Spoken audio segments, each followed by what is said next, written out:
Yeah, did you come across in your work, especially in Benue State, because I know you've done extensive work, did you come across Fulani victims? Have Fulani people been attacked in Benue? We have had reports of people attacking in self-defense. Right. So there was a community right on the outskirts of Makudi.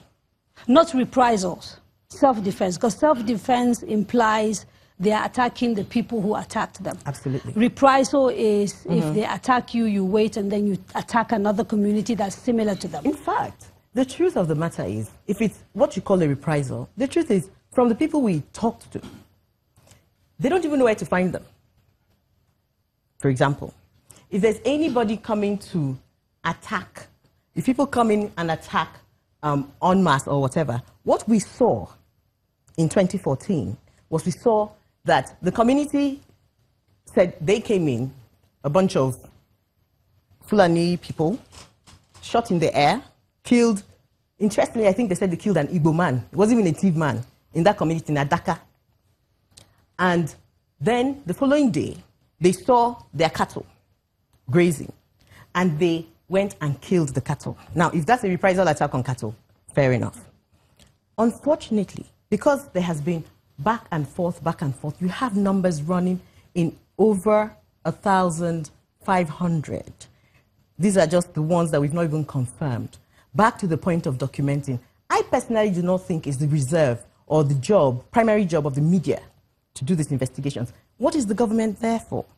Even civil society, we need to document some of these things as we talk about them, and we try and work facts. And that is one of the things we are calling on people. Let us start documenting. We cannot be going and saying, oh, there were reprisals. Where? How? Who? Or they came and attacked us, and then we did a mass burial, and we don't know where the people are.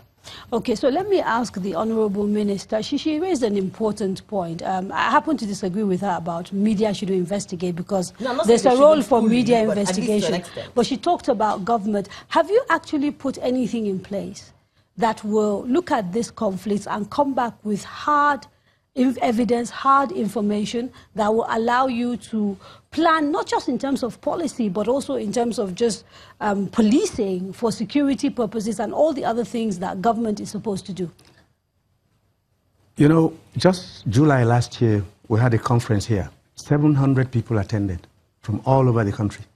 People knowledgeable on this subject of livestock production here.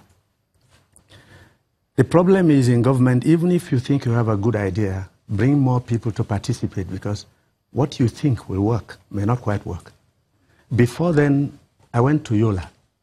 I met with the Lamido of Adamawa, who is an important leader of the Fulani. Spoke with him. He called me 300 herdsmen who waited in a hall. I had an interpreter. We spoke, and I asked them, what do you need from government? First, the Lamido said to me, you are probably the first high government official to come and show an interest in this matter. And I appreciate it. And when I spoke to the herdsmen, they said, listen, we too face a lot of danger. Rustlers kill us, snakes, hyenas, all kinds of things happen to us as we live in the bush, moving from place to place. Then I asked them, is it true that it's your way of life that you don't want to settle? They said, it's not true. If we have grass and water, and we have peace, and we are protected from rustlers, we will stay. Which is what I have always believed. I have been in agriculture for a while. I keep a few cows. I'm not large. You cannot keep cattle unless you provide for their feeding and their water. Now, so when we design these policies, implementation then becomes another issue. The federal government has no land. You have to ask states. So I wrote to 36 states plus FCT. Can we have some land, since the grazing reserves have been bastardized, and go into something modern to try and reform the system?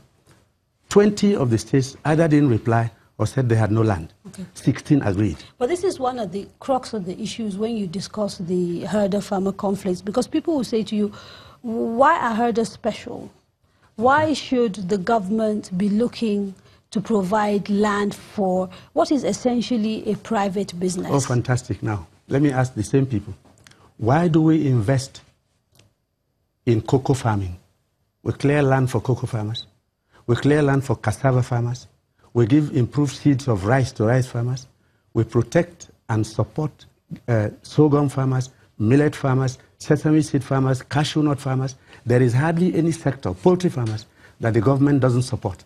Now, people forget that the herdsman is also a farmer, except that his own way of farming moves him around. Right, okay. So, let me bring in members of the audience. Yes, the gentleman in the tie, the blue tie. Please, you tell us your name and you make your comment.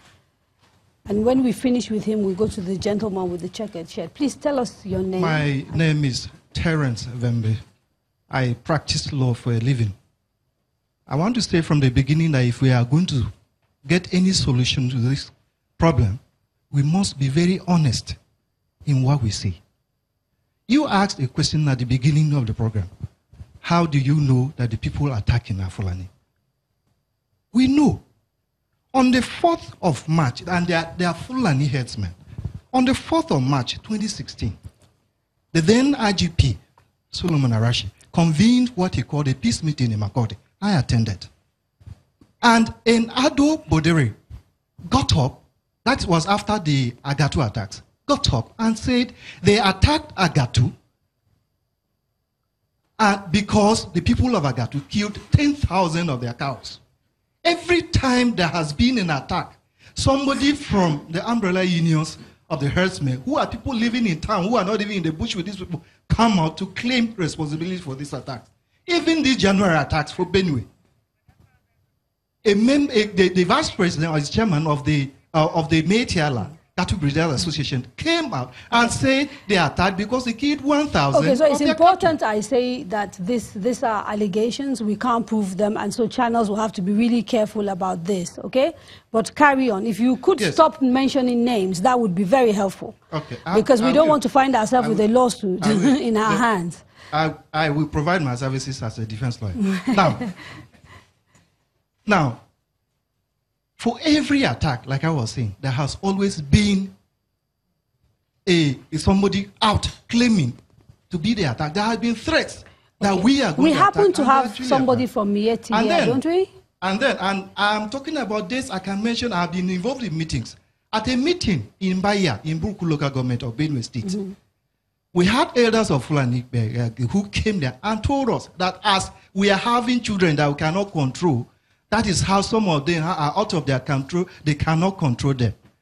One has been physically arrested and was handed over to the DPO or Buruku police station. Okay, let me bring now. Sorry, and there's an next community in Benue State. Sir, with all due respect, you made serious allegations. It is important that we allow a balanced conversation.